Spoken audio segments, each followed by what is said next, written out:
one thing led to another, and suddenly they're in a sort of street fight. So you got comic book artists versus street jocks. They were screaming and they were fighting, and all of a sudden it started to go quieter and quieter and quieter.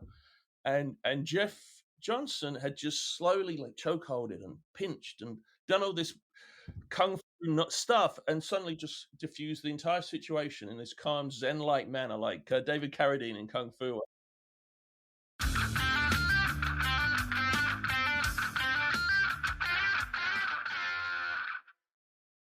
Hey, thanks for listening. Not a whole hell of a lot to report on the writing end. Just kind of chugging away on a rewrite of the book opener, which was unexpected, but highly welcome. You know, if I'm going to capture the attention in the minds of the readers, then these things have to happen. I'm kind of just excited to get into talking about this week's episode.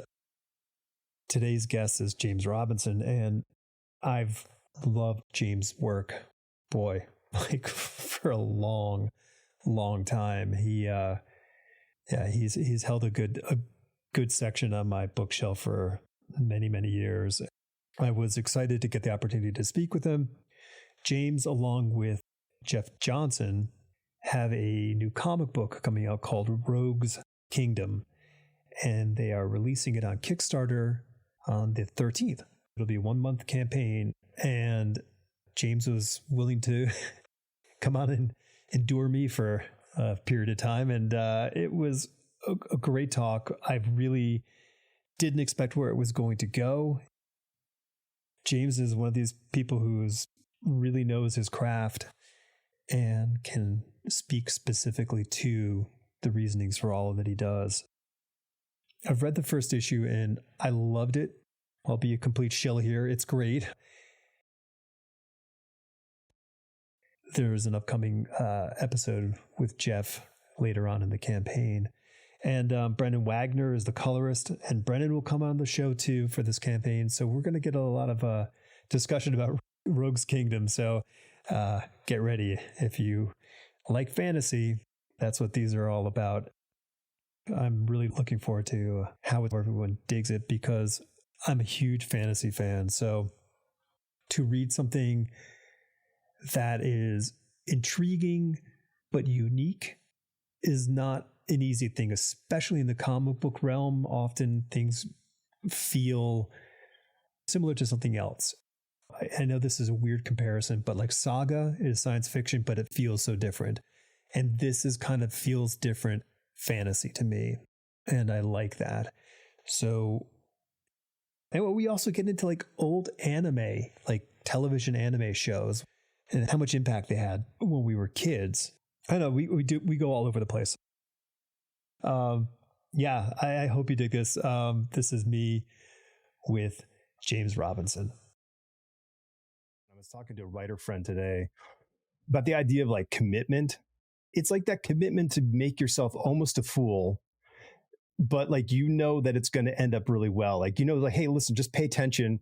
I'm going to land this, you know? I mean, you don't always land it, but it's just that commitment to kind of putting yourself right at that risk level of that creative endeavor. And I think that's where the kind of the great magic always happens. Yes. I do think that the big two often encourage that immaturity, though, so that they have control over the project, which drives me crazy. Yeah. As a writer. Which is why I'm happy to be doing something with Jeff that isn't, you know, for the big two. Right. It's, man, it's so hard. Like when I got the racket, in 1991, I was so excited to get to like sort of play with other guys' toys. You know, I'm like, oh boy, this is going to be so great to play and, you know, and make stories for the big two. And it was, you know, I guess, well, they were it. And, you know, and I didn't really see, because I saw it all from the penciling point of view. I didn't see it from the writing point of view. And I didn't get the, like, I'm going to make something. I just thought I was going to be a part of making something. And it was really kind of strange, because I did experience those moments when I did say, hey, I want to make something. And then you run into the, well, here's what we want to do, and you go, oh, okay, Yes, rarely does it exceed your own imagination or aspirations. Absolutely. yeah. It's like really inexpensive movies. There's Yeah. the studio. But having written a really good screenplay once that was made into a not particularly great film, being The League of Extraordinary Gentlemen, Mm, I got pulled and rewritten and pulled and rewritten and messed up this way and that. I can say that comics and films can be equally as heartbreaking yeah, yeah, yeah. for the creators. That's yeah. But I think all listen. I have a so I do. I'm an art director. Since I left comic books, and that I've very great luxury working with some phenomenal brands, like worldwide brands. And I mean, I guess I can say it doesn't matter. Like, so I had this big project with the North Face that was happening, and then like 2 weeks of just kind of weird communications happened, and then they just pulled it. Like, it just stopped, and we were just dumbfounded by this process. And I think anything that you put your heart in when somebody else has control of what is the ultimate result, it can be heartbreaking. It doesn't matter. I wrote a script for Hot Wheels not a few years ago, and one of the problems was that there was a guy at Mattel who's in charge of their sort of like creative stuff that wasn't the toys, Yeah. and he had come up with the idea of doing Barbie's Nutcracker, and I think it had cost them. I'm literally pulling a budget amount out of my butt, but it was somewhere between $10,000 and $100,000 to do Okay. that, and they put it right by the registers of Toys R Us. So it was priced to sell at like $9.99 or $14.99. So every little girl saw it with their mom and said, "I want Barbie Nutcracker," and they got it. And so as a result, they made like millions off that. Mm. And so this guy thought he was a genius. He thought he was Citizen Kane of toy to film adaptations. Right. And I remember going to these meetings. We would go to Mattel. It'd be me. It would be the director was going to be McGee, who did Charlie's Angels Sure. and stuff. There was his producing partner at the time was a woman called Stephanie Savage, very talented young lady, who has since gone on. I think she came up with Gossip Girl or one of those like teen intriguey big TV shows that went on for seasons and seasons, Mm. and she's done very well. You can IMDb her and see all that she's done.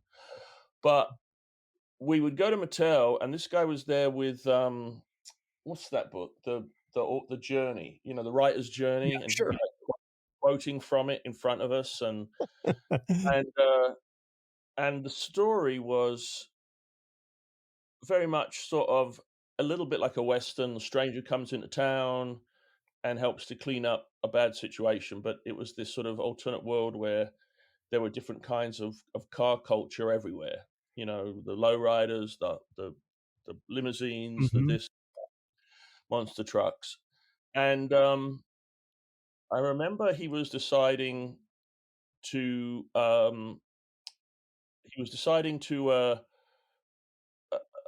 at one point, like there was a child. There was I forget. There was basically a death that involved a child, and he was like, "Yes, well, of course, the father would choose the son, not the daughter." And I remember thinking to myself, "Wow, you've made Sophie's choice, and there are no Gestapo around you, and there's a woman in the room with you."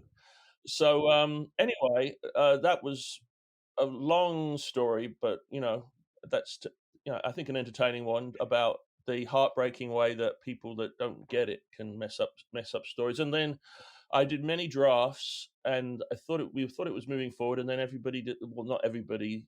They decided they wanted to do a talking car movie instead, which they didn't do obviously because Pixar did it.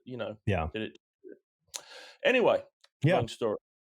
Well, one thing I learned a painful lesson a long time ago, that if you do not engage the people who have the ability to say yes and no early enough in the project, Yeah. it's a pretty much given that it's going to end up being a no when it lands on their desk with no they have no heads up. They just go, "What is this?"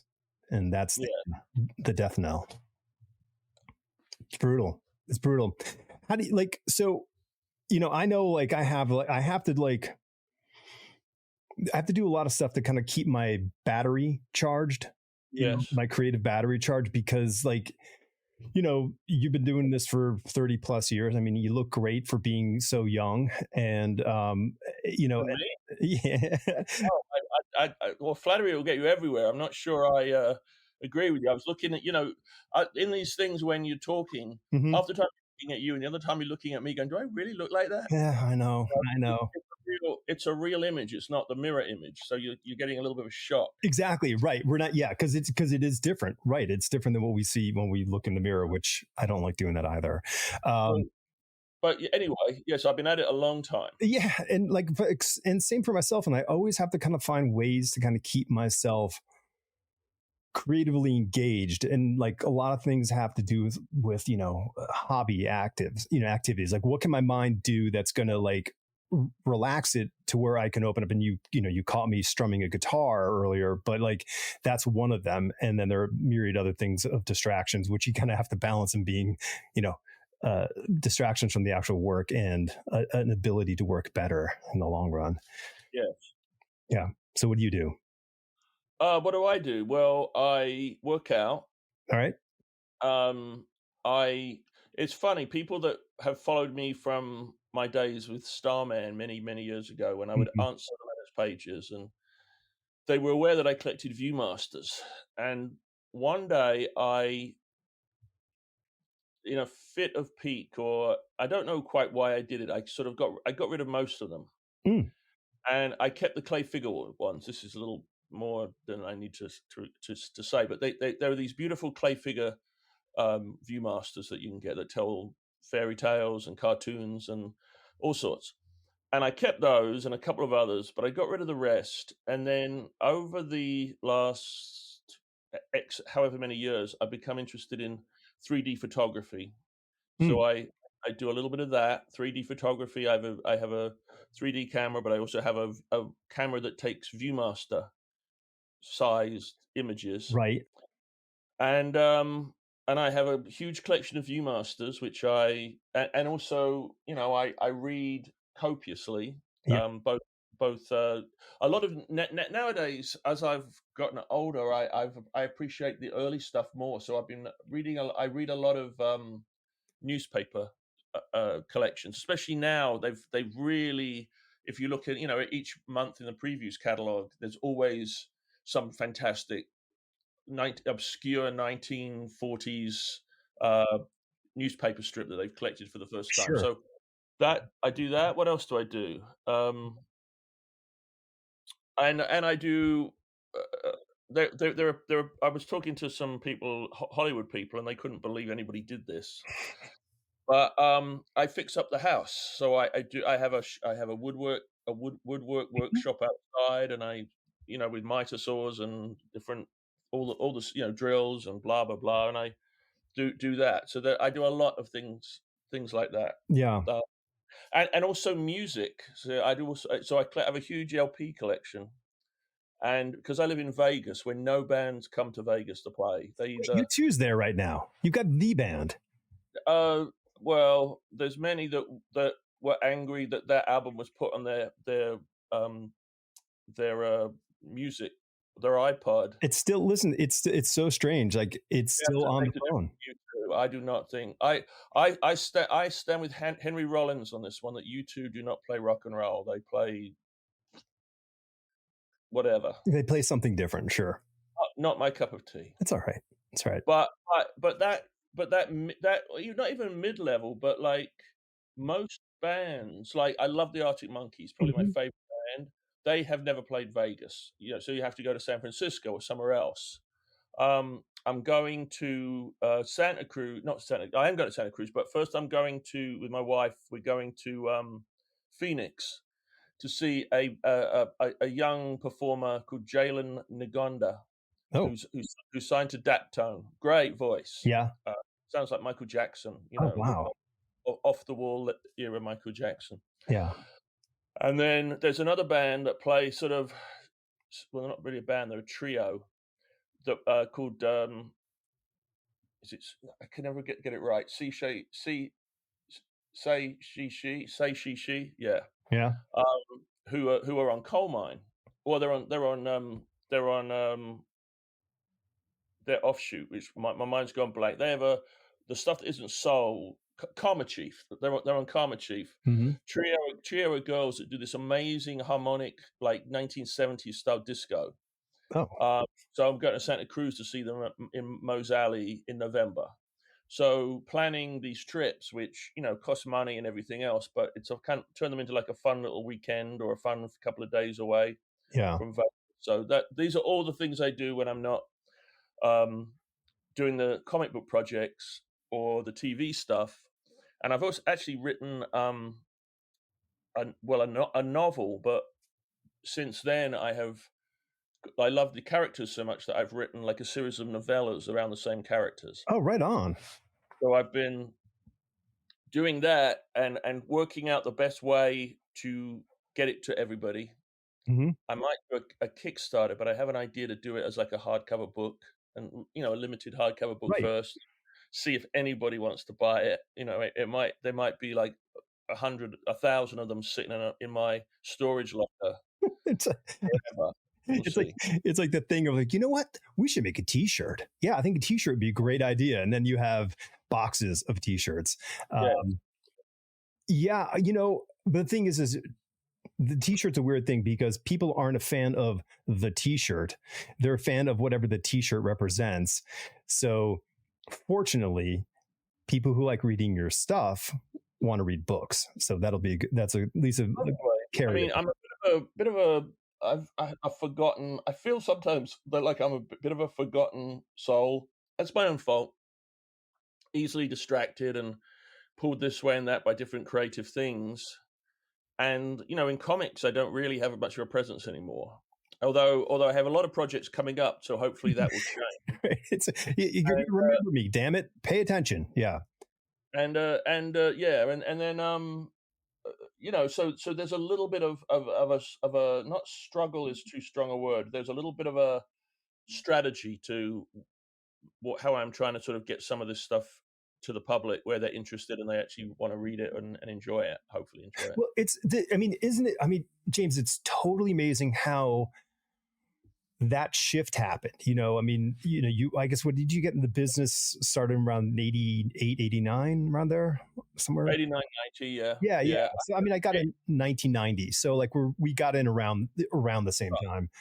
And it's this really strange thing. Like the responsibility is so much on our shoulders now. I mean, I don't do comics, with any regularity of any sort, but like the responsibility on the creator's shoulders now to get this out there. It's a huge pivot. What? Sorry, I don't really understand what. You didn't have to do anything. You wrote a script, and it got produced, in a comic book form, and the publisher put it out there, and they advertised it, or however they got the word out, and it was on the shelves. But now there's a lot of responsibility on the creators to go, hey, I got this thing, pay attention. I see. Well, back then, I mean, Marvel and DC, I mean, there was Pacific and First, Comico, smaller companies, but by and large, it was Marvel and DC. So once you crack that, you could just, do it. And also the industry was different then because there wasn't the internet. Mm-hmm. So there's so much attention given, and also comics were still, there was the cliche of the nerdy comic book, reader and the locked away weirdo comic book creators. It in England it was a little bit, when I was first in comics, it was easier because there was this sense that you could read Love and Rockets and Alan Moore and all the sort of cool comics, Frank Miller's Daredevil, and you could date girls and go to go to gigs and everything. Sure. Whereas in America, back in those days, it was very much more of a it, it was a choice you made was taking that path of reading comics and maybe doing Dungeons and Dragons. It was kind of, and all that stuff is fun and great to do, but to a lot of people it was considered a bit nerdy. Yeah. And so as a result, the focus was people that really loved the books. And like with criticism, I used to love answering the Starman letters page. Yeah. Because nowadays, and I've gone through it, man, with different books and criticism and stuff like that, but anybody can go on Twitter for in their coffee shop and go, I think James Robinson's shit or whatever. And then they move on to the next thing that they spend 2 minutes thinking about. But back in the day, to write a letter, to put it in an envelope, put a stamp on it, take it to the mail, all that stuff, it took effort. So the people that would criticize your work, and some of it was very thoughtful and well reasoned, and some of it was crazy. Sure. But at least there was an effort and heart that went into that in a way that there isn't now. With me, with some of my comics, that I've been criticized by people on Twitter and well, not really Facebook. I guess it was just Twitter. It's why I got off Twitter many years ago, and I've never regretted it. But it was clear they hadn't actually read the book. They were commenting on someone else's comment. So it was like a game of telephone. So by the time that they decided they were going to tell me what they thought, it was nonsense because it wasn't really true to the source material. Right. So that's sort of it's a different world that comics are in now. And in terms of selling the books, yes, there's Marvel and DC, but now there is Image. But boy, I've had some problems with Image. Not with Image themselves. Eric Stevenson and Image are great, but just you have to find an artist. You have to find an artist that either loves and is committed enough to do the book for free, in the hope that it will sell enough that we'll get royalties, and then that's where the money comes. Or if you have a certain caliber of creator, you can get an advance at Image. But they aren't, they don't own anything. They don't want to own the movie rights. They don't want to do any of that stuff like Boom does or Oni does. So as a result, they can't really give that much of an advance. Yeah. Somewhat generous, but not really. So the writer never makes any money until later. The artist will make some, but you got to, you forget that advance is for the entire entity of the book. So you got to pay, the people that are working on it, writer, artist, inker, colorist, letterer, editor. That's a lot of that. The cake gets divided up pretty quick. Yeah. Yeah. So getting that, getting to a point where you're like Ed Brubaker or Rick Remender or Matt Fraction, where your books kind of sell themselves. Brian K. Vaughan, when they sell themselves, and you can just keep it going and everything else. I mean, that's really hard. You got to believe in yourself. You got to push the book.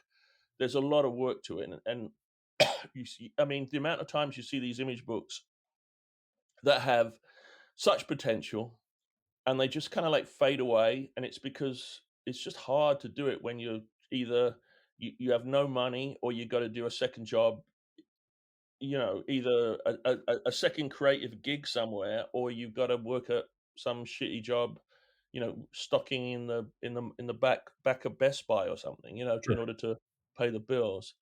So it is a different world now. Long story short. Well, yeah, it's just your story, and that's like you're talking from your point of your reference in that, and it's just how it is.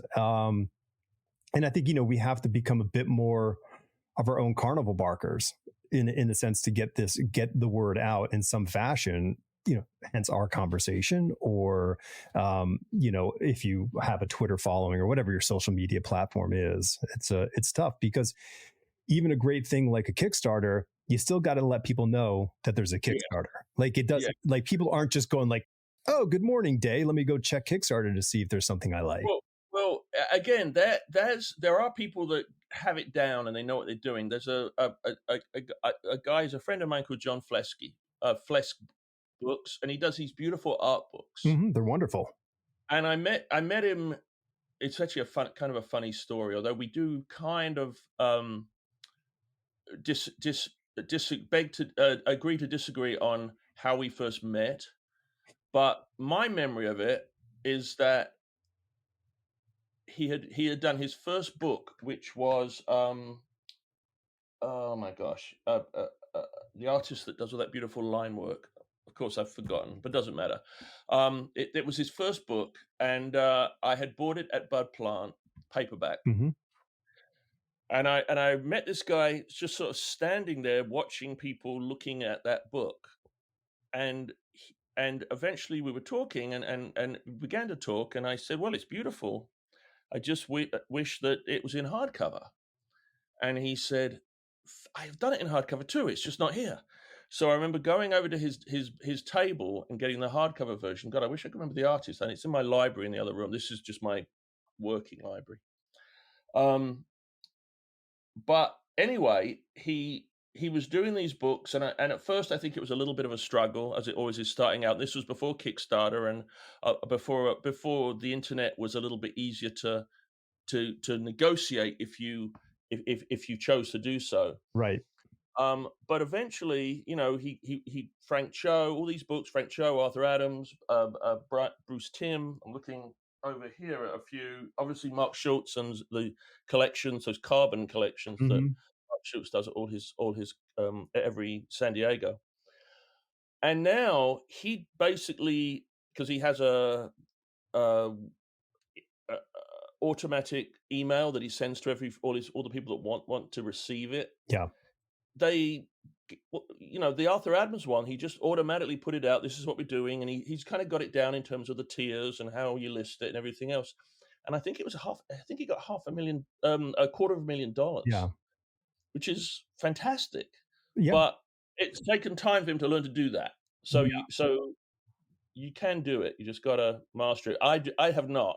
Me and Jeff Johnson with this Kickstarter we're going to do are very much in a learning path. Yeah. It's I mean, I've done one Kickstarter. I've worked with the company that does them for their it's their business model. So they make gaming terrain for D&D and other sort of miniature based games, and they do great, and they make a couple $1 million, anywhere from between $1 million to $6 million. That's what I've seen over the years with their nice. But they have, I mean, it's a machine. Like they are full on videos and all sorts of craziness. But it all comes down, it's so weird. Like we live in this modern, computer age with our pockets and our wrists, as you just took your watch off, with computers on your wrist. And it's like, but man, it all comes down to the mailing list.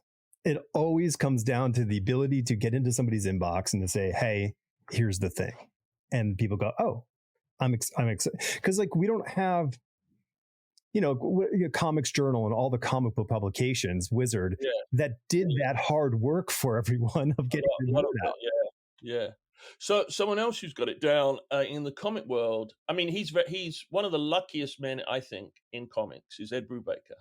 Oh, yeah. And he's obviously incredibly talented. I've got so much of his work. If you look there, you can see I've got a little Ed Brubaker section. I can literally just reach up and grab Brubaker books. They're like, there we go. Yeah, they're everywhere. But so the luck comes that he began working with Sean Phillips, and they have such a fantastic relationship. They are like joined at the hip. Yeah. They've been like that for 15, 20 years. So he doesn't have to worry about an artist, and he has a audience that likes his work, so that's good. So things automatically kind of sell themselves. But even with him, he does his mailing email, which I get when he does them. He sent one like this week, I think, a few days ago. But even those, they have to be informative. It can't just be, this is what I'm doing. There has to be, oh, I saw this great noir movie, or I'm Right. reading some other comic by someone else. You know, he has to make it interesting enough that you want to read it. So even he has to go through some of the, with all that he's already accomplished and all the pre-sale that he automatically gets just from being who he is and the books that he does with Sean, he still has to work at it. I'm coining the term right now. You're welcome to use it all you want. It's transferable engagement. Transferable engagement. Yeah. Okay, I will endeavor to remember that. Yeah, because I mean, it's a good thing we're recording this. Because the idea of taking something and saying, here's what I am up to, and this is what is making me excited. And people go like, well, if the guy who makes things that I'm excited about likes this, that's pretty exciting. And oh, by the way, here's the new thing that's coming out, and people, they're already excited. So I actually have just started, although I've already fallen a little bit off the but on my Instagram, which is really the only thing I'm on, I've begun doing reviews, like really short reviews of things that I like, and it's records, books, films, and it's just really a sort of to get into the habit and the discipline of doing it, so that if I start an email like Ed or John Flesky, I can I'll have that sort of muscle memory of how to do it. But and I've been very careful only to review things I liked. right. There's no need to be negative. You believe me, you can find negative reviews on everything. There's nothing in it. There's no, for me, there's nothing in the whole negative review aspect. I just don't, for me, I'm like, whatever. If I don't like something, it's okay. I'm not gonna, diamond out. Well, the thing you got to remember though is one of the reasons that it exists is some people are just mean. They just don't want to see the good in anything.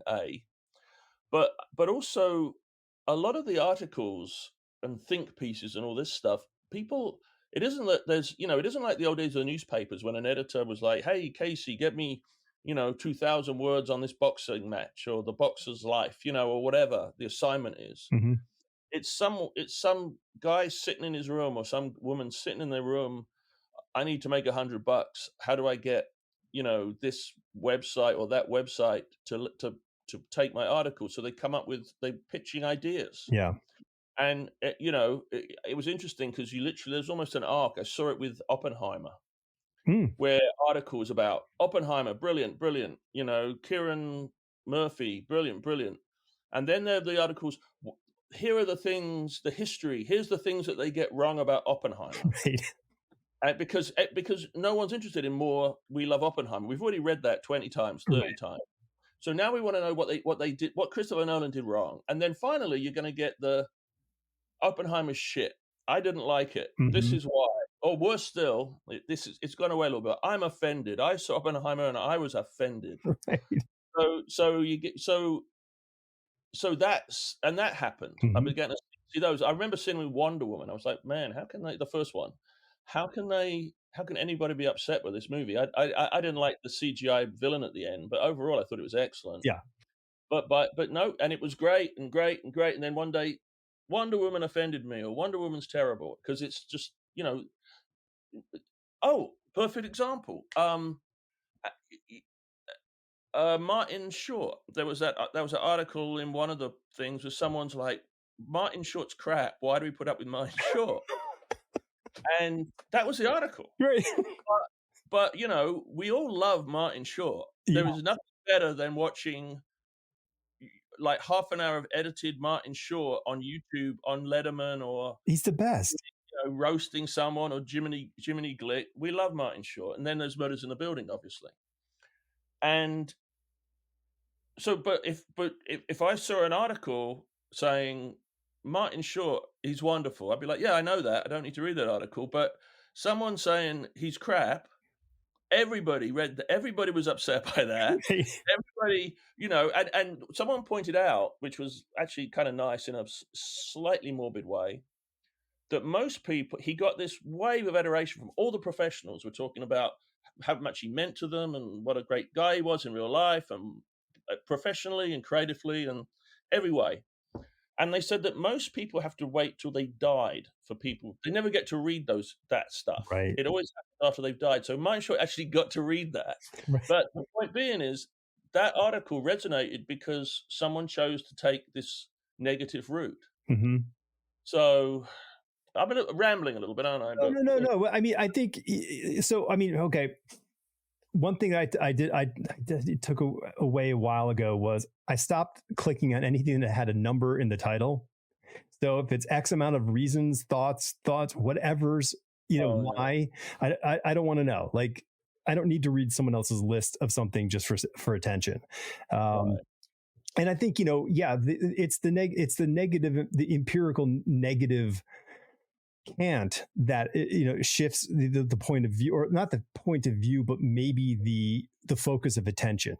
And because we nightly news, for example, we want this thing, it's just a lot of negative stuff, and at the end they're like, oh, and here's a little dollop of happiness that happened today, and there's like a panda, and you're like, oh, okay, that's what I get. And I mean, listen, I'm not going to get into it, but I feel like there's a lot of that reflection could be, argued into how things are, what's passes for writing, for stories. We get a lot of negativity, even in the comic genre, we get a lot of negative stuff, like these really just sort of unadulterated, meanness. And I'm like, why do we have to be so mean about something? Like, why can't we tell a story with less meanness, or at least some hope? Yeah, well, that's the trick, isn't it? To add hope. Yeah. And I've always tried to do that, but I noticed some writers just revel in the awfulness of the world, which we know is, partly true. I mean, the way things are going now with Russia testing more nuclear weapons and whatnot, I mean, we could all be gone in 6 weeks. Yeah, we already grew up in that one. Like, it's like, it feels like it's come back pretty big. So we know things are crap. So a little bit of hope doesn't hurt. It makes getting up in the morning just that little bit easier. Yeah, I mean, I guess I'm blessed that I'm a morning person in that respect. I wake up with sort of a natural sort of bucket of it in my system. But I don't pay attention to this stuff. I don't have the news going. I don't, Twitter's not a thing. Like, all that stuff just takes me away from what I need to do, which is focus on the things that I can do to actually improve something in the world through the work I do. And, that's like, yeah, I mean, it's like, okay, you write a story and then everyone goes, well, what does it mean? You write, like, you get that question kind of floats up, and you go, like, it's funny because when you write it, I often don't have a theme when I'm writing. The theme is something that comes out of the writing. I have to look at it and go, oh, this is what my subconscious and all these sort of threads tie together to create something. And that's when I find when I can tease a theme out. I respect everyone who can walk into a project with a theme in their mind and hold it through, but to me, on a novel length, it becomes a hard battle. Right. Do you have themes when you go into it, or do you search them afterwards?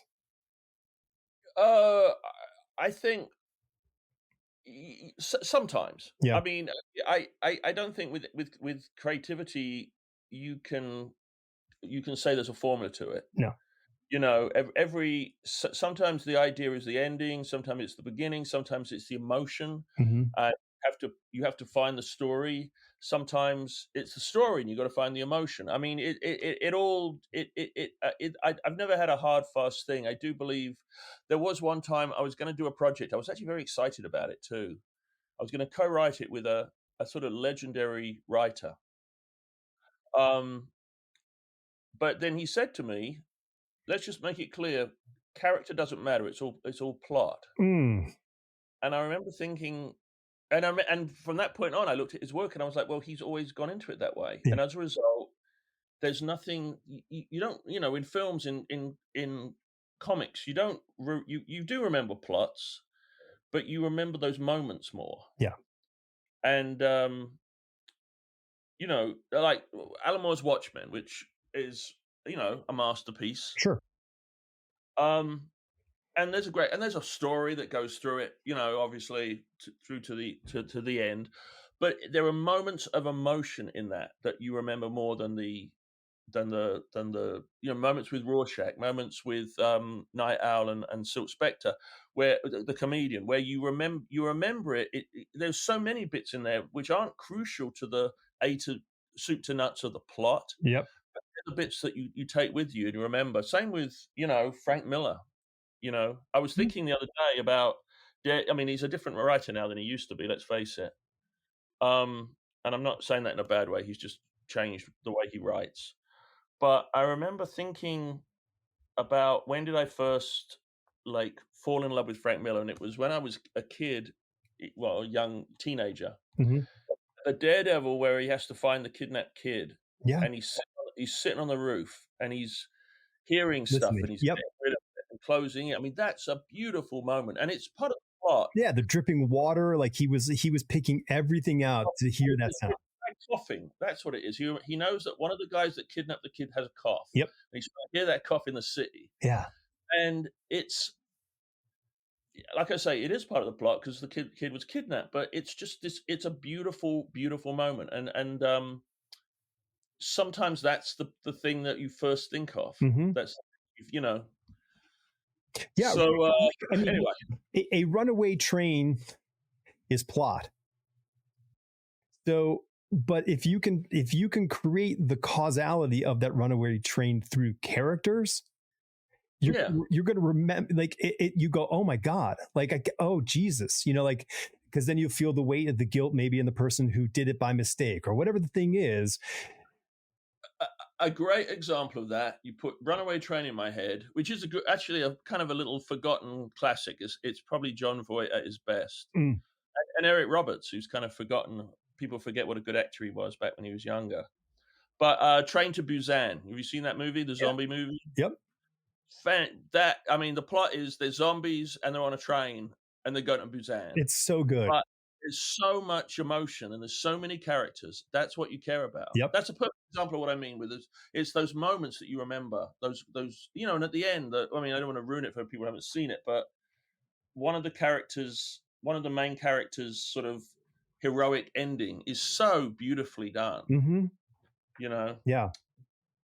I mean, so I mean, I could feel your heart just break hearing that the phrase that it's all about plot, and it's like, okay, like, yeah, I didn't end up doing the project I couldn't do it, right. And I kind of no, I get it. Like, I mean, it's because I mean, and the reason I know that I would have been able to answer that question for you by what you said earlier.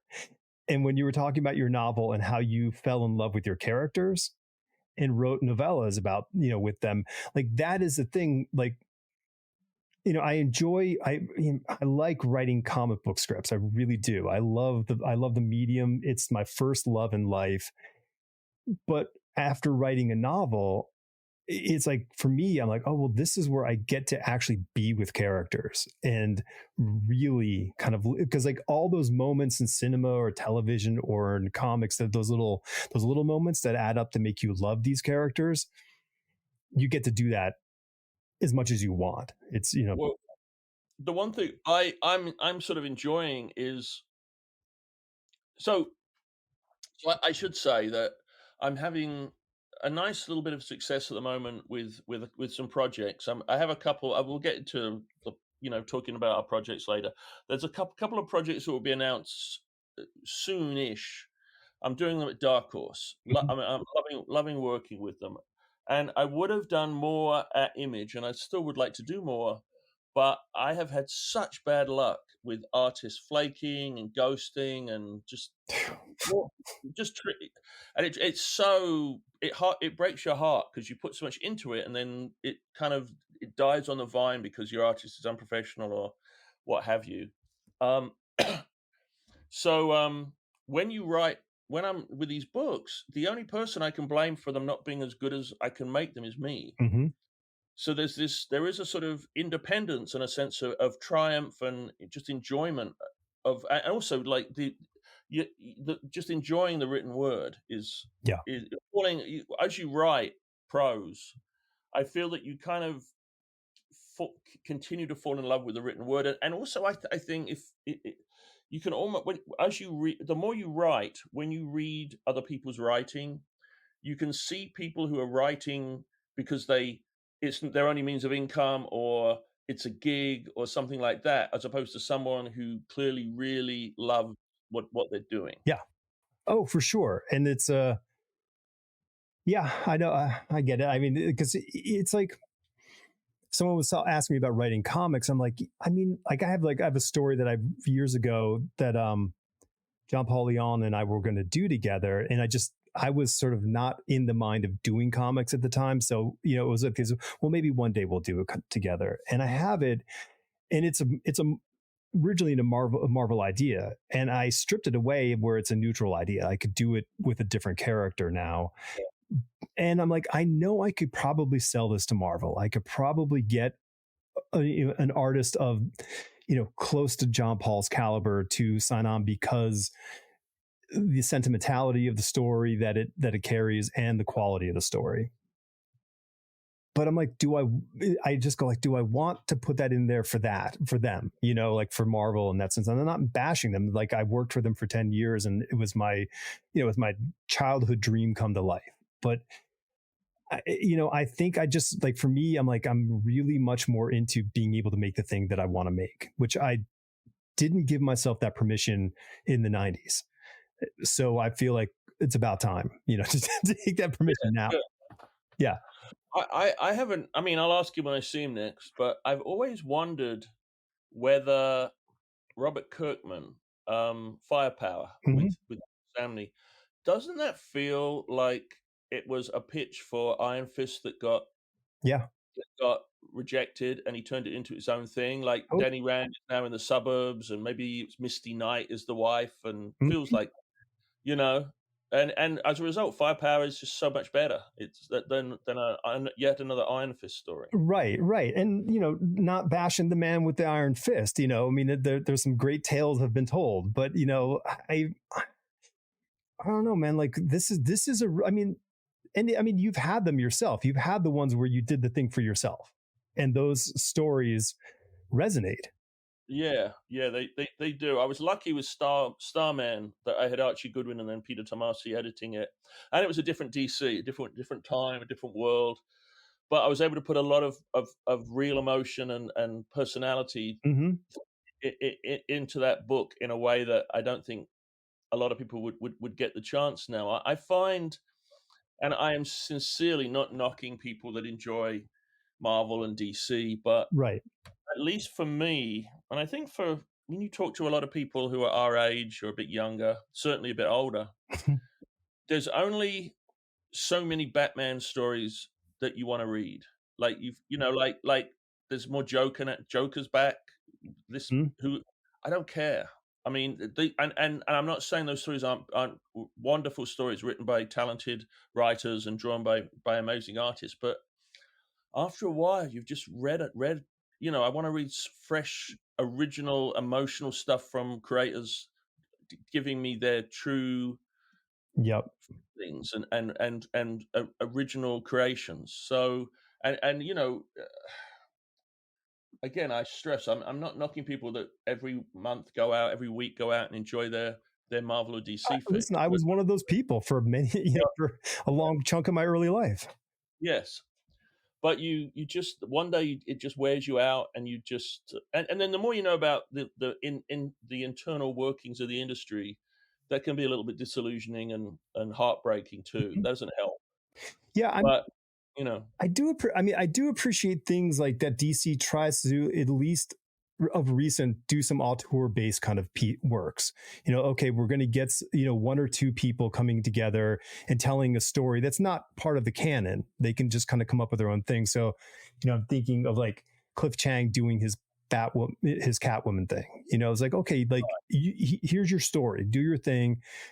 And that, at least that feels like you're letting someone play with the toys, but you're not like telling them it has to be in this kind of thing, which kind of feels a little bit more in line, you know, like with the Golden Age, like you had the chance to kind of do something that was not specifically in line with something, you kind of created something on outside of that.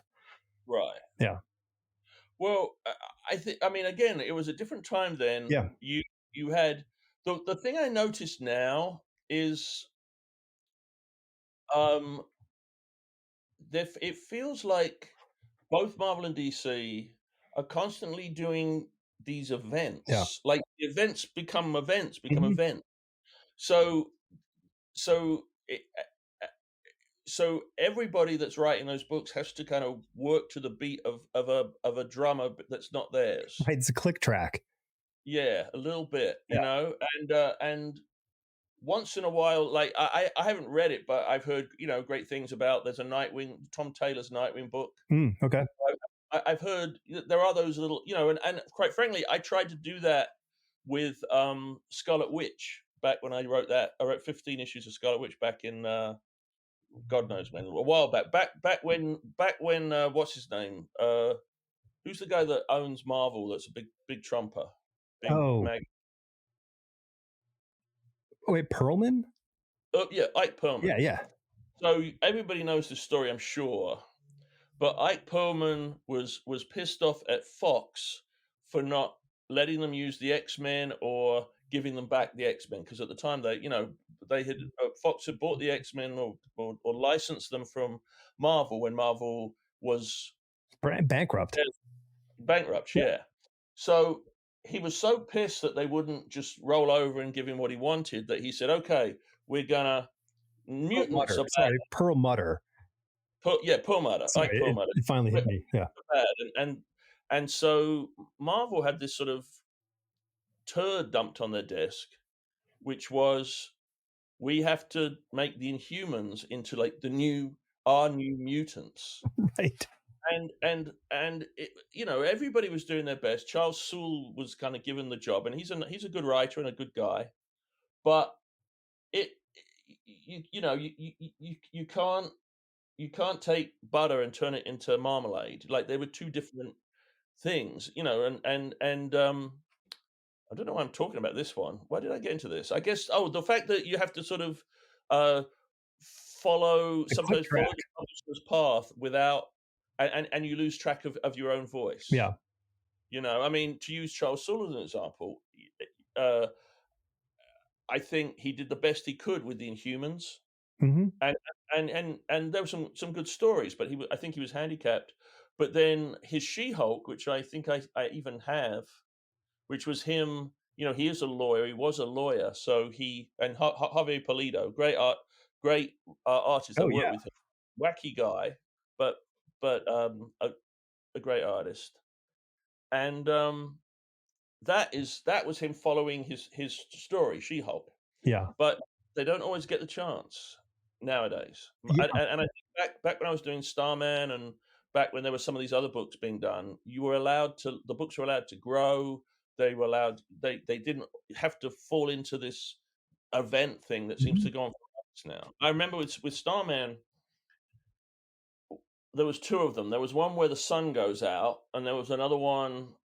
I don't remember the other one. There was two of them where I had to tie it in with the event, but I did it for one issue, and I was allowed to do it in an oblique way that didn't compromise the feel of Starman. Right. But I noticed these books now, man. The crossover aspect is months and months and months. So that's like 4 or 5 months of your year where you're not writing your story, you're writing this other story that feeds the bigger beast. And that's a part of today's comics that Yeah. I, Marvel and DC. and it's funny, like, I have this very sort of, I have to always take a half step back and look and go, okay, well, that's not my thing. It's not what I know, love, or want. And then, there are thousands and thousands of people out there who that's what they want, because that's what they've been Yeah. doing. And, and I go, but I'm like, boy, it just, to me, like, there's such a compression of of opportunity or lost opportunity for creators, especially in the writing aspect, to come up with the thing. Like, because if you're getting your rhythm writing the series and like, hey, here's my initial pitch, and you're going to do your original arc, and then after that arc, like you're improvising, and now you're coming up with new stuff, and the new thing could be way better than the second thing or the first thing. And but if you're like coming up like, hey, this is a cool idea, and all of a sudden this big hand comes down and says, okay, now you need to do this. Well, it really kind of breaks a lot of rhythm of what you could put together. Like, I mean, if Chris, Claremont had someone stopping him, for 4 or 5 months a year for his run, I don't know what he would have produced in that respect. Absolutely right. Yeah. Absolutely right. And but I mean, books sold more then, so so there wasn't this whole, we need to generate sales, we need to come up with the next sort of story gimmick. Yeah. Yeah, they were different times, huh? I'm sorry, I'm getting nostalgic. I'm remembering Chris Claremont's runs and just how they played out slowly over time. People forget that even Wolverine, when he first appeared, obviously he was created by Len Wein, but I mean Claremont did so much. But the book was bi-monthly for about 6-7 issues, so that's about more than a year, and it took I don't know, about a long time until you even knew the name Logan, until you even knew he had a name. Yeah. Things played out over time, which I don't know that you can do now. People are impatient, and then they get online and they talk about it and get all. I mean, I remember knowing what his first name was, in the offices, but it was like nobody talked about it, and you're like, okay, I guess I'm not going to tell anybody because that's sort of the model. And now I don't think there's any way to have security. That's why they don't let anyone in the offices anymore. Yeah. I remember the first real breach. And it happened. Actually, this was before was it before the internet? Or was it just starting? But what was that one? Armageddon. Do you remember Armageddon? Sure. And you probably know this. Most people do now. But Archie Goodwin wrote the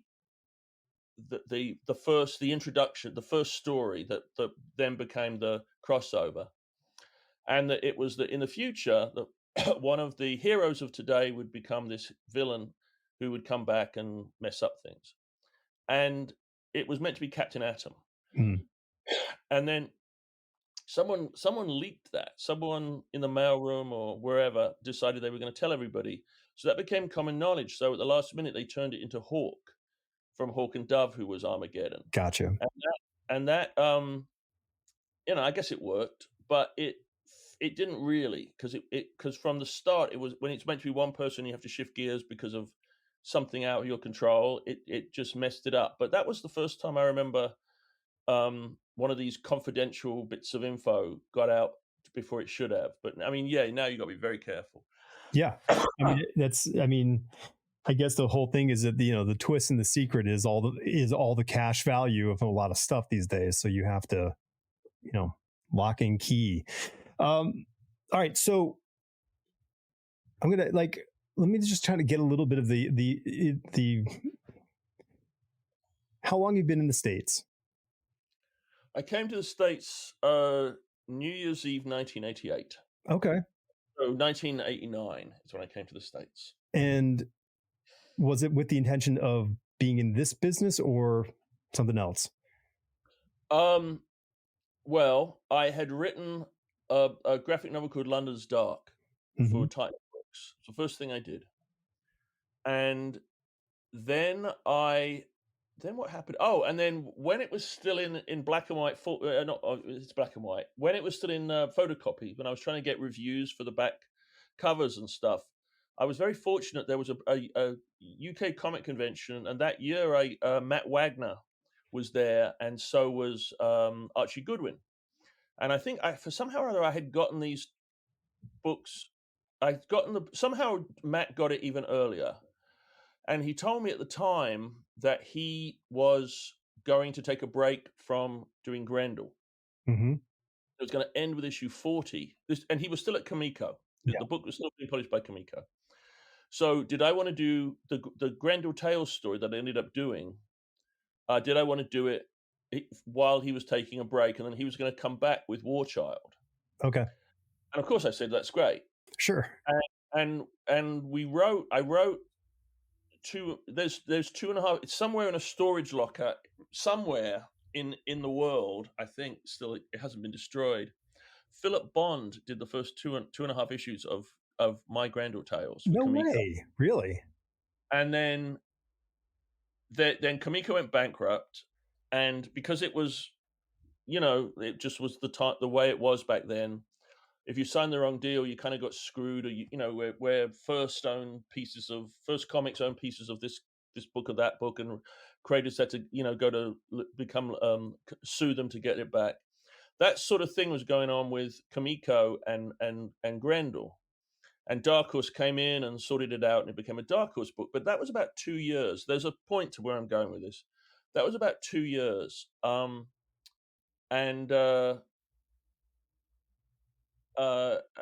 because he was kind of relaunching Grendel, Matt Wagner actually relaunched it with War Child instead of my book, and then I came after that. Mm-hmm. But so I had backtracking. I had the Kamiko. I had that work to do, the Grendel book. But at the same time, a friend of mine, Mike Lake, who owns Titan, who at the time owned Titan Distributors and Forbidden Planet in New York, was opening a store in Sherman Oaks in Los Angeles, and he asked me if I wanted to come out and run it. So I thought, well, I have time. I mean, even doing Grendel for Kamiko, I mean, the deadline was a pretty long deadline. So I thought, why not? So I came out for what I thought would be a few months, and ended up never going back. Wow. And then yeah, so it helped me to come out here. The other problem I had back in England was that at the time in Dark Horse, at DC, there were these fiefdoms. So you had group editor fiefdom. So you had Mike Carlin was doing Superman, Denny O'Neil doing Batman, and then you had Karen Berger, who was doing like every writer and artist in England. That was her area. Yeah. And she didn't. She had all the writers she needed. She sort of poached a lot from 2000 AD, Mm-hmm. Warrior magazine. Len Wein had already hired Alan Moore. So she had no interest in me at all, and she made that clear. She was so rude to me. I'll tell you that now. She was awful to me. I was this eager young man wanting to work, and she was just, she would try and shut me down, and I never gave up. So the lucky thing was I came to America, and I was no longer an English writer living in England, so I could go to other DC editors. And at around the same time, Archie Goodwin, who had already read London's Dark and had given me a lovely back cover quote, he told me that this is not confidential. He told me this story. So he was doing work at Epic, but he didn't really feel the work he was doing for Epic was really being appreciated by the people of Marvel. I think they thought it was a boutiquey thing. And then they did Havoc and Wolverine, which was this sort of beautiful painted book. It was John J. Muth and Kent Williams. Mm-hmm. And it was at this editorial meeting, and the book had sold 750,000 copies or something ridiculous. And one of the head people said, "Yeah, it's great, but can you imagine how good it would have been if we'd gotten like Marvel artists to do it?" Right. And he knew that was it. They just didn't get him, and they didn't really get the kind of work he aspired to be involved in. So he quit and went to DC, and that's how I got the Golden Age and Tim Sale, doing Blades and all of that stuff. Yeah. So anyway, yeah, I came to England, I came to America, stayed, and began my career. Took a little while. I was the king of like doing these projects that would I would write them, I would get paid for them, and then something would happen to the company and they wouldn't get published. Dude. So I wrote two 96-page graphic novels there was a British comic. It was a spin-off from 2000. It was a Fleetway comic called Revolver, and it was meant to be sort of serialized graphic novels. They would appear as graphic in serialized form, and then they'd be graphic novels. And the most noteworthy thing to come out of it was Grant Morrison and Ryan Hughes did a book called Dare, which was a sort of modern version of Dan Dare, or a neo-modern retro Dan Dare. So I did two of those. One with Tony Salmons, he did 8 pages and flaked, and one with Steve Yoel, who you're laughing about Tony Salmons flaking, aren't you? Yeah. He's one of the great flakers. Yeah.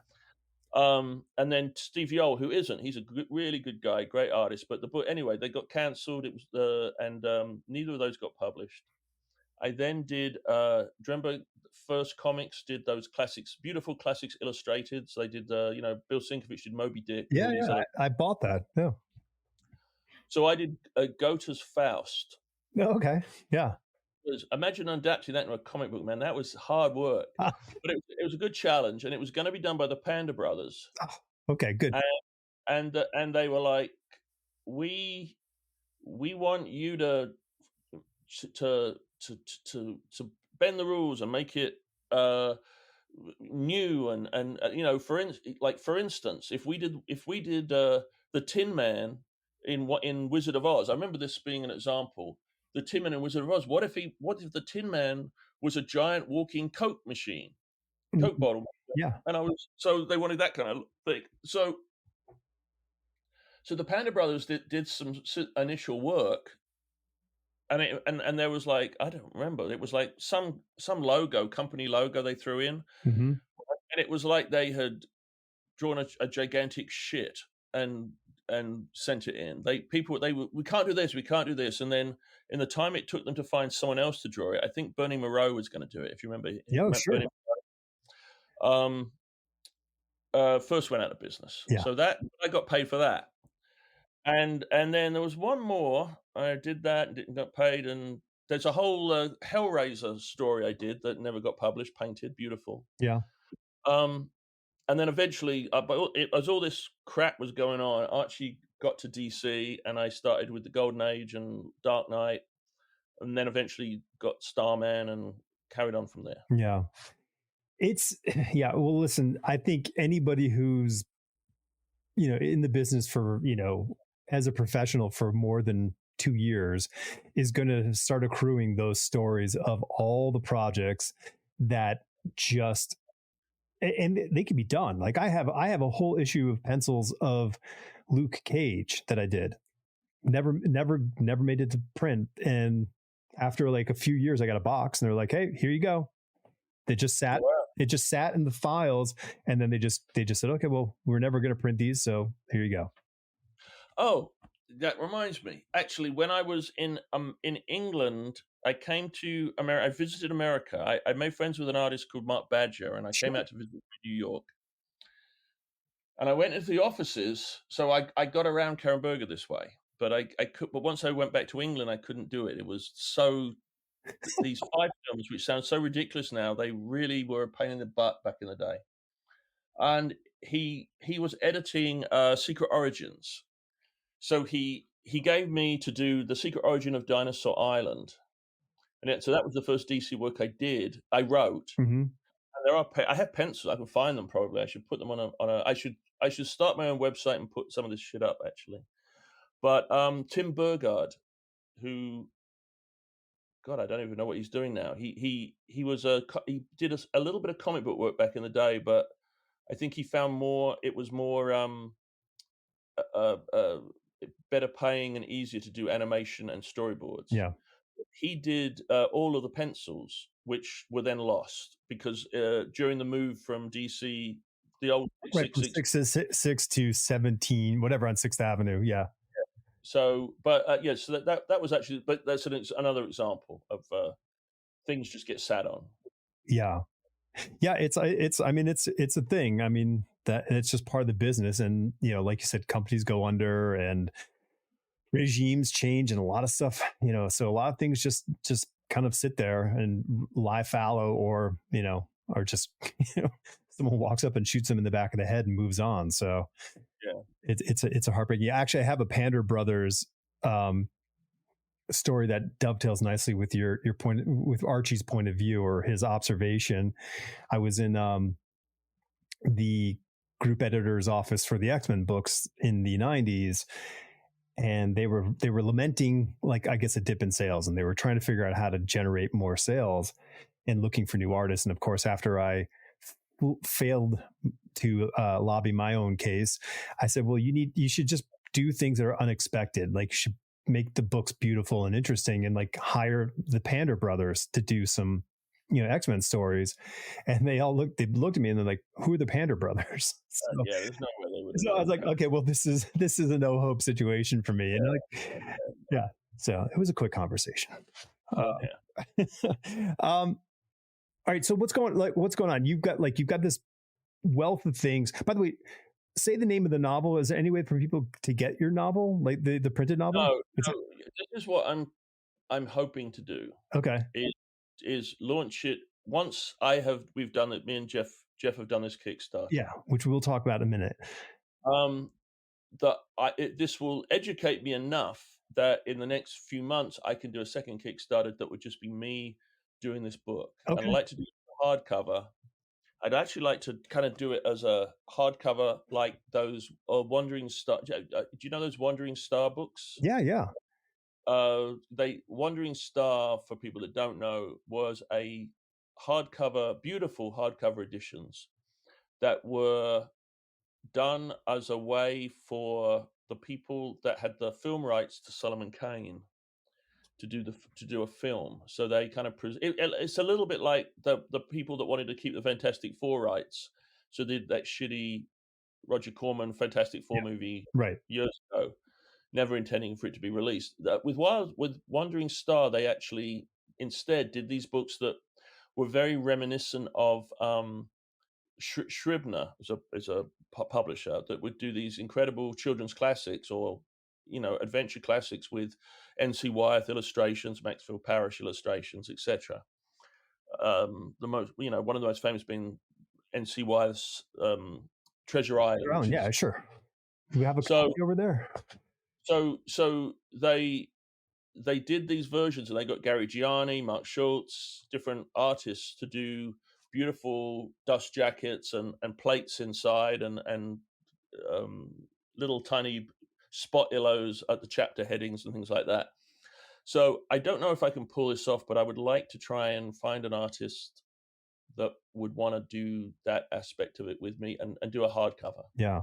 And hardcovers only sell that many anyway, unless you're Neil Gaiman or what's his name? Yeah.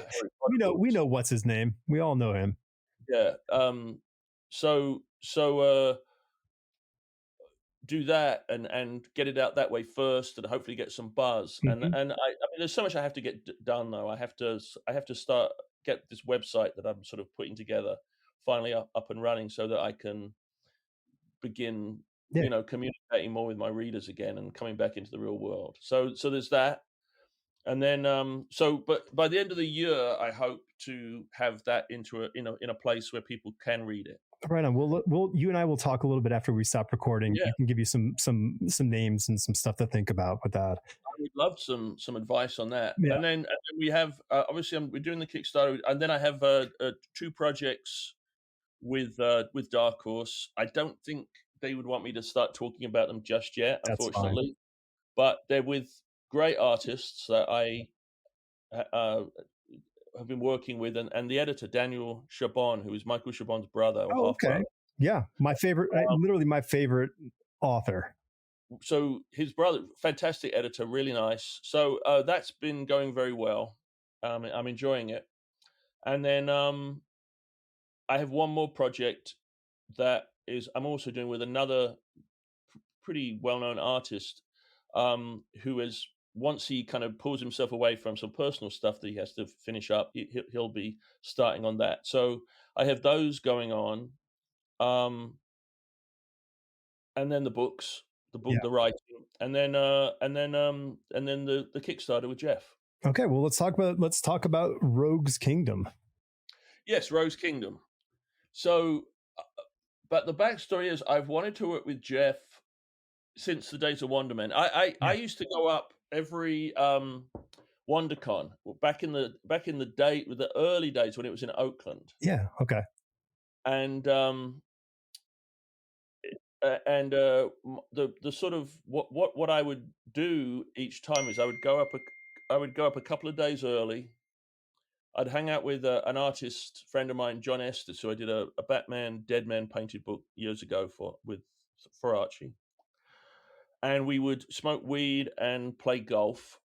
Nice. And then I remember going to one like creators get together the day before the convention started. I was so high, and there was this one creator, I won't say who, but he has a very high pitched voice, and I was so obsessed that there was a bee that was buzzing around my head, and it was actually this guy's voice telling these stupid stories. Anyway, so it was in that. So there used to be the Northern California group of writers. I'm artists mainly. Mhm. Sorry, not writers. And it was Dan Brereton, Derek Robertson, Stephen Jones, and obviously John Estes. And then there was Jeff, and he is the nicest guy. Yeah.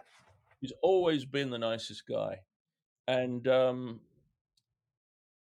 I mean, he was in the army. I mean, he knows how to kill people with his bare hands. Yes. But you wouldn't think so in a minute. In fact, I'll tell you a story which I think the version I tell is about 75% true. But like Man Who Shot Liberty Valance, when you have a choice between truth or legend, print the legend. Right. So the truth is that it was at San Diego, and it was Stephen Jones, it was Derek Robertson, a couple of others maybe, I don't remember who else, and Jeff Johnson. And Derek Robertson would probably admit that back in the day he was a little bit of a mouthy wisecracker, a little bit, he would speak first and think about the consequences afterwards. So they'd all had a couple of drinks. They were in San Diego, not San Diego, sorry, they were in San Diego, but they had big important point. They'd crossed the border to hang out for the night in Tijuana. Tijuana, sure. Which is classic San Diego behavior, especially in the 90s. So they went there, and Derek got into some kind of insult shouting exchange with a young lady who was with like 4 jocks. Right. And one thing led to another, and suddenly they're in a sort of street fight. So you got comic book artists versus street jocks. Classic tough guys as comic book artists, yes. So they're having this sort of, and I think it was Stephen Jones told me this part. That Stephen B. Jones and Jeff are lifelong buddies. They've been friends for 30, 40 years, long time. And he said they were screaming and they were fighting, and all of a sudden it started to go quieter and quieter and quieter. And Jeff Johnson had just slowly like chokeholded and pinched and done all this kung fu stuff, and suddenly just diffused the entire situation in this calm Zen-like manner, like David Carradine in Kung Fu. So he's always had this quality, but at the same time, he's the nicest guy. So I wanted to work with him forever. And we began talking about working forever. I mean, we've had this project gestating for a good while. And it's a sword and sorcery. Is that the right term? Yeah. It's in that vein, yes. Yes, it has a fantasy feel. Although some of the look and the designs are more 16th century France. Yes. So it's in that nebulous sort of Rogue's Kingdom, not a Game of Thrones type thing where you can't quite place where it is or when it is or anything else. And it's basically the bigger picture of the story is that there are 3 kingdoms, and they all want each other's territory, but they're held in check in the way that nuclear weapons keep us in check, the world in check, by their wizards. And The one of these kingdoms, Lumpland. The others have beautiful names, Castle Infinita, but one is Lumpland. Their mage has died after 400 years. Mages live a long time, so there's a caravan. This is the first issue. The caravan, which has the new mage on its way from the temples in the mountains where mages are trained and become mages, is on his way and he's a kid with his older guardian, and they're at the front of this caravan filled with traders and travelers and all of that, making their way across the fields towards Lumpland. And at the very back is a prison cart. Yep. Where there's a sellsword named Rondo Manway and a young pickpocket named Peachy Least. And they hate each other. They're arguing and they do not get on. And then the caravan is attacked. Everyone is killed, and without getting into too many details, these two are the sole survivors, and they're sort of going through the aftermath. And Peachy has this crazy idea that if he pretends he's a magician, and Rondo pretends he's the guardian, they can get access to the city and they can take, loot it, steal it, whatever, until and get away before people realize that they're conning them. So that's Rondo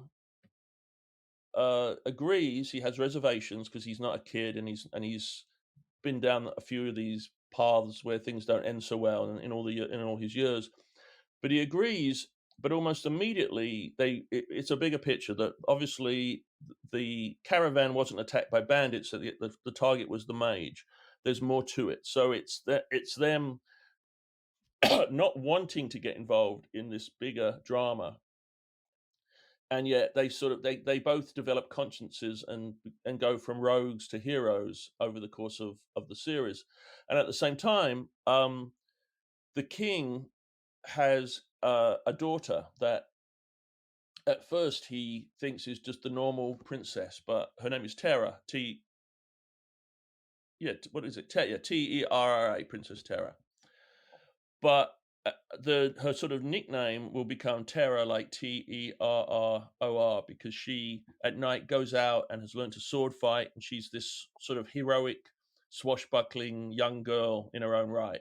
Cool. And the inspiration for that is a Japanese cartoon from the 60s called Princess Knight. Okay. That was done by who is the animator that did the White Lion? That also. Oh yeah, and I know somebody who know, but not me. It was one of his, and he did the Amazing Three. It was one of his that I saw as a kid in Australia. I was lucky enough in Australia they had anime that would be part of morning cartoons. So I never forgot the series, even though I've forgotten the guy's name that did it.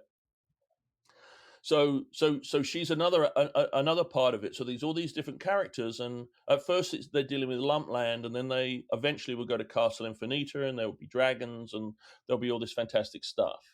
Yeah. And then Jeff has been sort of wanting to do a book like this forever.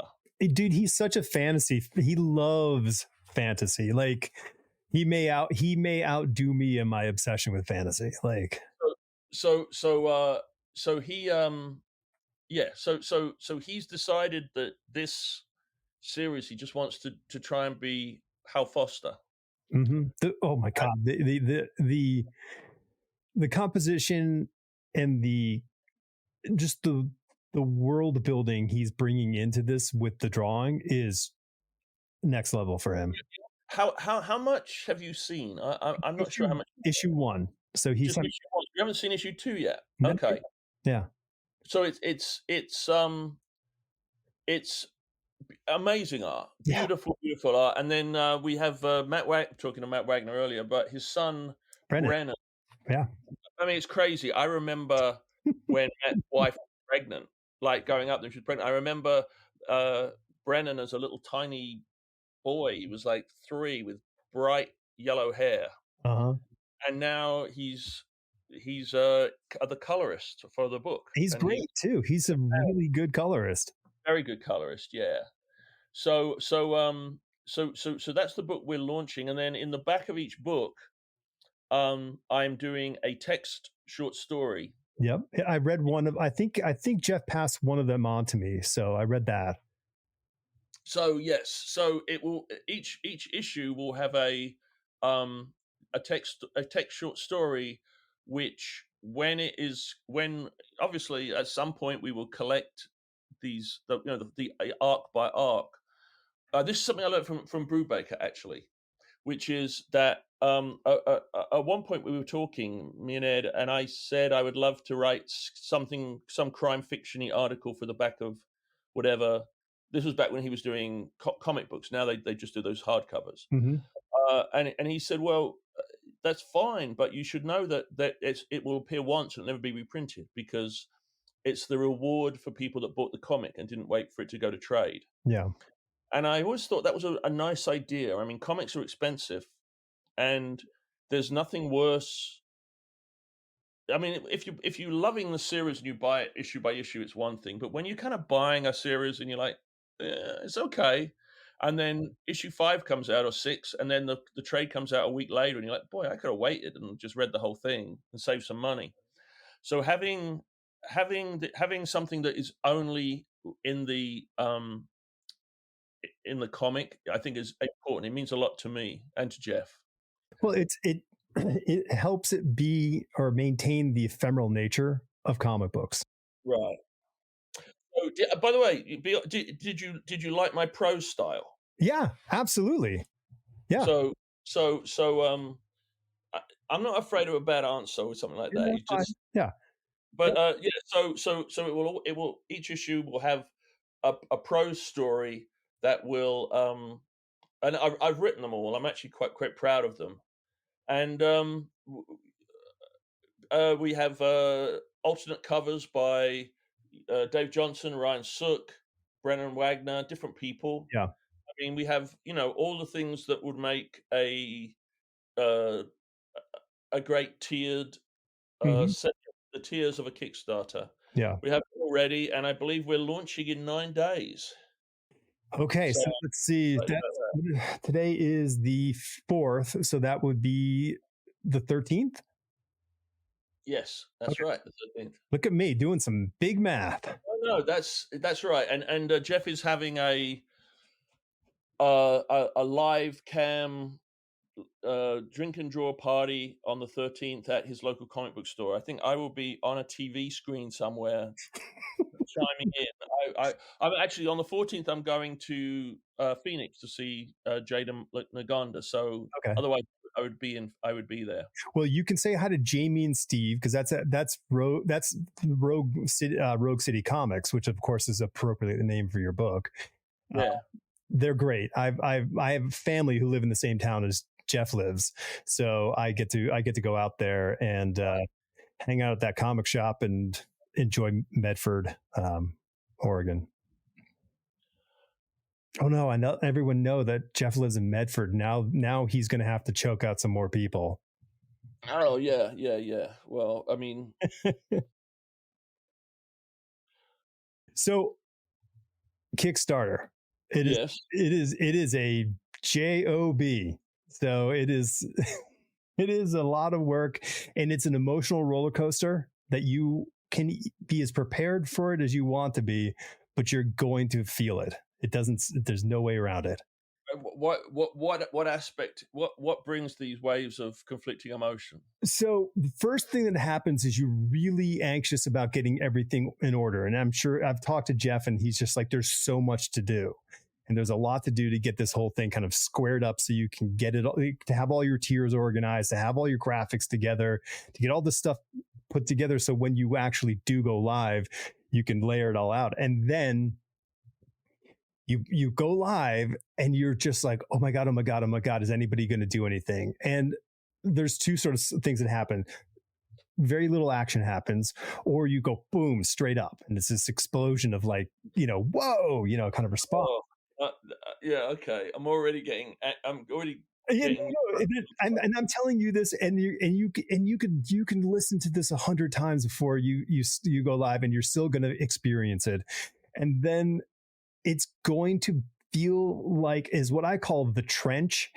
Is like the space between the beginning of the second week and the end right before your final week. There's this thing I call the trench where you could say, hey, I'm going to do a strip tease, for every $100, I'll take an article of clothing off, like you could do a live, and you will get no attention in that period of time. Oh, It just because it never matches what you think you're doing. And then that last week, for some reason, who knows what the powers that be, the afterburners kick on and it just starts ripping up again. It's crazy. So I am not necessarily the right temperament for that kind of. This might be the death of me. Kickstarter might be the death of me.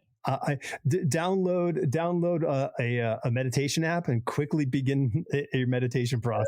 Yeah, I think I need that or a bottle of gin. Or gin. You can do both at the same time. There's no judgment here. This is judgment-free zone. But it's an interesting thing. It really does highlight your being a business. Like when you do this, you're like, oh, I'm like, you have to think like a business, and when you're producing this stuff. So I'm really excited to watch how this all kind of comes together. And, I know it'll be fine, but it's a question of like, I don't know. I'm sure I'll be engaging with Jeff throughout the whole thing to hear his feedback, and maybe I'll bug you at the end of the whole thing and see how you're. Yeah, please. You're putting the fairy god in me, though. I'm not trying to put the fairy god into you, James. I'm just trying to say it's this amazing. Yeah. It's this amazing thing that there are these forces that happen that just don't seem to like. It's just a repeating like.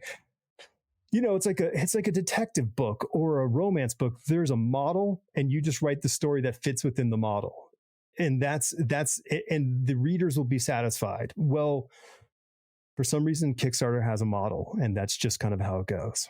Right.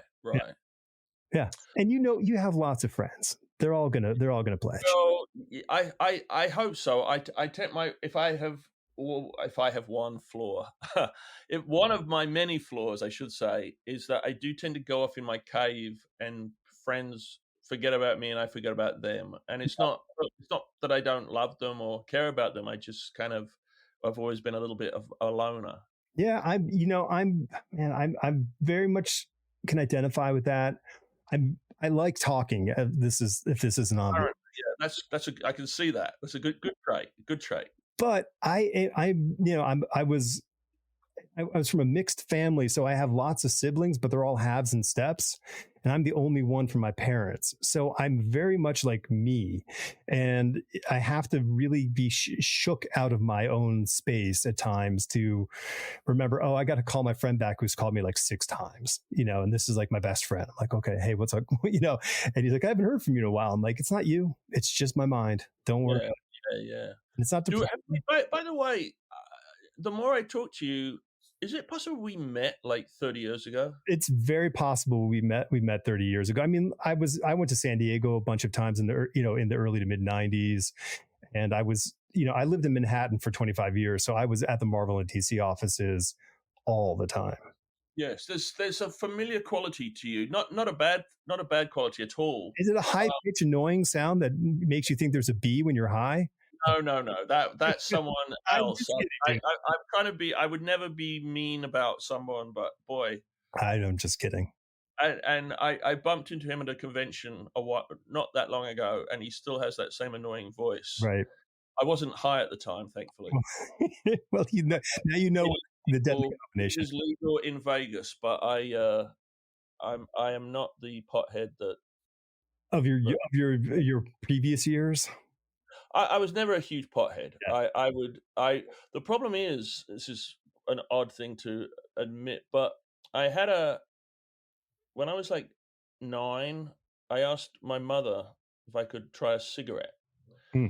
She said, sure. And I tried this thing at 9, and it the taste of it was so disgusting to me as a 9-year-old, and I've never forgotten that taste that I never smoked. I just couldn't bring myself to smoke. So as a result, the few times that I did kind of smoke to show off or talk to a girl that was smoking or something, I would end up just coughing my brains out. My lungs are not the kind that like smoke in them. So as a result, I don't really enjoy smoking weed that much because I cough all the time, and it's just so I do enjoy edibles. That's the game changer right there. Yeah. Yes, and I also enjoy cooking with weed. Okay. You know, I would recommend substituting weed for sage in a stuffing for chicken, and you will the best Sunday dinner you could have possibly made. Yeah. Totally. How do we eat all this food? Yeah, It's built in a design to have you finish the meal. yeah. I love it. I love it. Well, why don't we put a pin on it here? And Okay. it was absolutely great talking to you. Maybe we've met before, and I'll just say it's great to reconnect. How's that? We'll make this up. And I'm for anyone watching this. I'm sorry that I've always been someone that rambles, that has a very clear and succinct point. But for some reason, instead of going from here to here, I'll take it all the way around, and sometimes I forget where I'm going, and it just gets lost. So I hope I didn't do too much of that, but I know I did a little bit. Well, the good thing is the my job is to try to keep the rails, in Yeah, line somewhat. But I think anybody who loves what you do is going to listen to everything you have to say. So good. yeah, I hope that it was worth the I'm sure it'll be worth it for everyone. Thanks, man. I really had a great time talking with you. okay. Thank you.